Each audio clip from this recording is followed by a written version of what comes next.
असदुद्दीन ओवैसी ये कह रहे हैं, अब देखिए वहां कंस्ट्रक्शन हो रहे हैं, चाइना बहुत तेजी से कंस्ट्रक्शन कर रहा है, तैनातियां कर रहा है, ये किससे छिपा हुआ है? उन जगहों पर जहां वो पेट्रोलिंग करने शायद आता था, अब पेट्रोलिंग करने के बाद लौटने की बजाय उन जगहों पर अपनी नियत रख रहा है। क्या ये बातें इससे इसको कोई नजरअंदाज कर सकता है सर? बहुत जल्दी से। बिल्कुल नहीं नज़रअंदाज किया जा सकता। ये हमारी अपनी लैंड है, इसके बीच में काफ़ी पहले इसके ऊपर फैसला लिया जाना चाहिए था। ये पॉलिटिकल सिनारियो की एक जिम्मेदारी बनती है, जिनको एक हमें फौजों को एक बिल्कुल क्लियर डिमार्केटेड बॉर्डर देना चाहिए था, लेकिन इसके बावजूद हम लोग आज भी स्ट्रगल कर रहे हैं। हमारे पास डाटा अवेलेबल नहीं है, हमारे पास बाउंड्री पे ग्राउंड पे सिचुएशन अवेलेबल नहीं है कि किस जगह पे हमारा बॉर्डर है, किस जगह पे चाइना का बॉर्डर है, और इसी चीज़ को बार बार देखने को मिलता है हर साल। अगर भी हर साल देखें कि इसी तरह की झड़पें चलती रहती हैं, तो ये चलती रहेंगी जब तक कि हमारा का ये बॉर्डर सेटलमेंट मतलब इसमें एक तरफ आप पॉलिटिकल लीडरशिप की तरफ भी देख रहे हैं इस पूरे मामले में, इससे कोई इनकार नहीं कर सकता। ओवैसी साहब जय हिंद।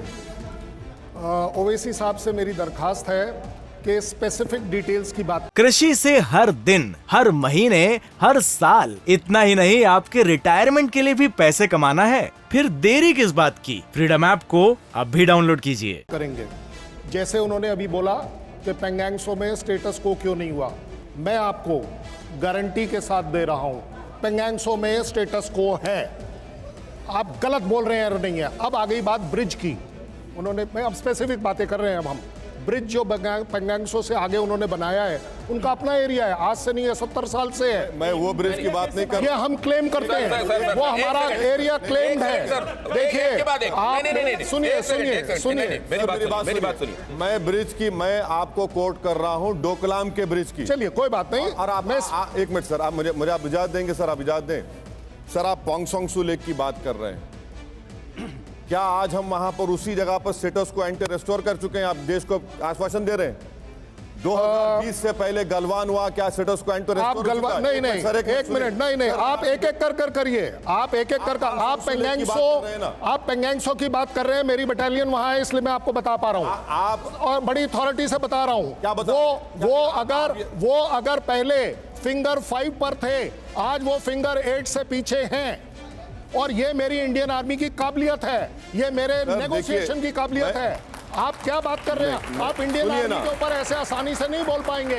आप एक चीज लेकिन यहाँ ध्यान रखिए, कर लीजिए यहाँ पे इन फैक्ट्स पर जब बात हो रही है, मैं एक बात दोहरा देना चाहता हूं कि असदुद्दीन ओवैसी ने लगातार ये बात कही है कि भारतीय सेना के शौर्य को सलाम, उनके पराक्रम को सलाम। और यही ये एक सेकंड सर, ये जो किस बात का पेंगोंग त्सो के ऊपर अगर आप बोलते हो कि स्टेटस को नहीं है, तो ये मेरी इंडियन आर्मी की प्रॉब्लम है। I will not accept a comment on ये भी ये क्या बड़ा थिन लाइन ऑफ डिमार्केशन है क्या, कि कहां पर पॉलिटिक्स खत्म होती है, कहां से सेना की बात शुरू होती है, और कहां सेना की बात उठाई जा रही है, और एक्चुअली उसमें पॉलिटिक्स देख ली जाती है। असद भाई यहां बुलाना चाहूंगा मैं आपको, जरा इस बॉल की तरफ आइए, मैं आपके पास लौटता हूं। एक सेकेंड, आप बोल रहे हैं ना, आपको 9 तारीख के बाद आज कैसे याद आया? जब आपने एक लाइन बोली, आप शौर्य की बात कर रहे हैं, आपने एक लाइन बोली कि यस मेरे इंडियन आर्मी ने आपको निकाल कर खदेड़ दिया, डंडे मारे।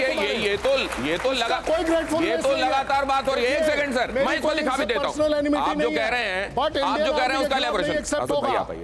इंडियन आर्मी के लिए आप ऐसे बोल जाएं सर, आप जवाब दीजिएगा इनकी बातों का, लेकिन एक वीडियो दिखाने के बाद देखता हूँ वीडियो, मैं जवाब देता हूँ।